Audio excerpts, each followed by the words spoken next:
अनेक सरांना विचारणार आहोत। पहिला प्रश्न बघूयात। वर्तक यांनी कर्जत रायगड इथून ईमेल पाठवलाय। डेट फंड म्हणजे काय आणि या प्रकारच्या म्युच्युअल फंडामध्ये गुंतवणूक करणं इतर गुंतवणुकीच्या तुलनेत जास्त सुरक्षित आहे का? निखिल सर। नक्कीच वर्तक जी, जर तुम्ही डेट फंड म्हणजे हे एक मगाशी मी म्हटलं तसं की हे फिक्स्ड इन्कम प्रोडक्ट्स मध्ये म्हणजे फिक्स डिपॉझिट्स मध्ये कंपन्यांच्या डिपॉझिट्स मध्ये गुंतवणूक करतात। ह्यामध्ये शेअर बाजारामध्ये गुंतवणूक नसते, त्यामुळे आपण म्हणू शकतो की स्ट्रक्चरली हे खूप सुरक्षित असतात। तुमचे रिटर्न्स तसे प्रोटेक्ट करू शकतात। ॲट द सेम टाइम एक लक्षात घेतलं पाहिजे आपण की जसं मी मगाशी म्हटलं की व्याजदर जसजसे वाढत जातात तसतसं हे त्या बॉन्डची प्राइस असते ती कमी होत जाते आणि जसे व्याजदर कमी होतात तसतसं बॉन्डची प्राइस वाढत जाते। त्यामुळे ह्या इंटरेस्ट रेट रिस्क आम्ही त्यांना म्हणतो की आता आपण बघतो की आता आपण व्याजदर उच्चतम पातळी किंवा त्याच्या आसपास आहोत, त्यामुळे इथनं व्याजदर जर कमी होत गेले तर ह्या फंड्सना नक्कीच फायदा होईल। पण त्यानंतर म्हणजे साधारणतः तुम्हाला ह्या फंडमध्ये आता जर गुंतवणूक करायची झाली तर पुढचे 6 महिने तुम्हाला काळजीपूर्वक ह्या फंड्सकडे बघणं आवश्यक आहे आणि त्यानंतरच तुम्हाला त्याचा उपयोग तुम्ही करून घेऊ शकता। तुम्ही विचारलं किती सुरक्षित आहे? सुरक्षित नक्कीच आहे इक्विटी फंडच्या तुलनेमध्ये, पण जसं मी म्हटलं की जर व्याजदर वरती खालती खूप होत राहिले किंवा व्याजदर वाढत राहिले ह्यातनं या पुन्हा तर ह्यामध्ये नुकसान देखील होताना आपल्याला दिसलं आहे। नक्कीच निखिल सर। पुढचा जो आपला प्रश्न आहे आपल्याला ईमेल थ्रू आलेला, आपण पाहूया। शिकलगर विचारतात, साताऱ्याहून मला टॅक्स ॲडव्हान्टेज फंडामध्ये सिस्टमॅटिक इन्व्हेस्टमेंट प्लॅनद्वारे गुंतवणूक करायची आहे आणि त्याबद्दल काय मार्गदर्शन कराल?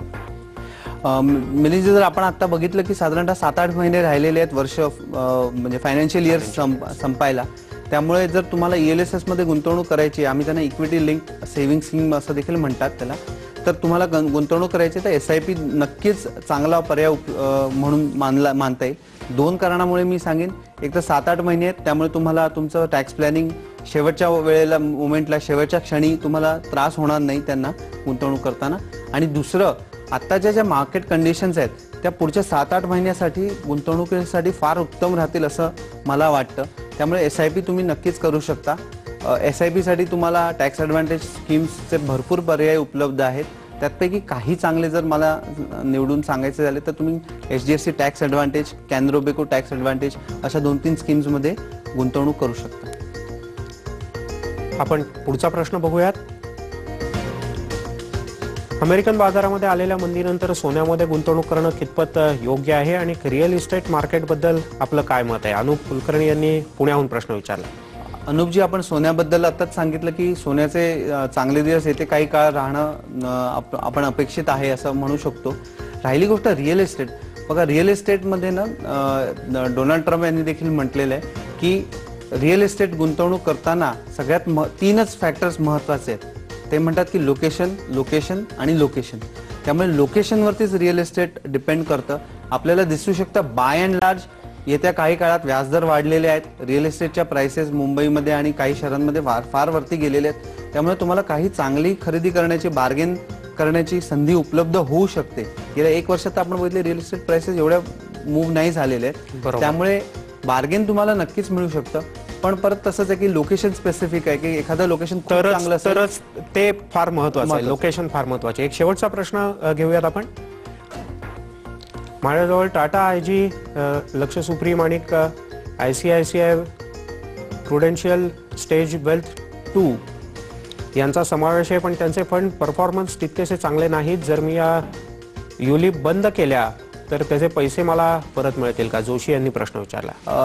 जोशी, नक्कीच तुम्हाला पैसे परत मिळतील, फक्त ह्यामध्ये तुम्ही 3 वर्ष किंवा काही पॉलिसीचे वेगवेगळे टर्म्स असतात की ते 3 वर्ष तुम्ही प्रीमियम भरणं आवश्यक आहे। त्यामुळे तुम्हाला त्या कंपनीशी जाऊन चेक करणं आवश्यक आहे की याचे पैसे तुम्हाला किती वर्ष भरल्यानंतर परत मिळतील आणि मग तुम्ही त्याप्रमाणे ते परत घेऊन मग दुसरीकडे कुठे गुंतवणुकीचा पर्याय नक्कीच विचार करू शकता। नक्कीच निखिल सर, हायब्रिड फंडाबद्दल तुम्ही विस्तृतपणे मार्गदर्शन केलं आणि हे हायब्रिड फंड सध्याच्या पडलेल्या मार्केटच्या स्थितीमध्ये सगळ्यांनाच उपयुक्त आहेत आणि जसं म्हटलेलं आहे कोणीतरी की फार अंधार असला तरी घाबरू नका, मध्यरात्रीच्या अंधारानंतर पहाट ही निश्चित होणार असते, त्याच्यामुळे उजाडणार आहे।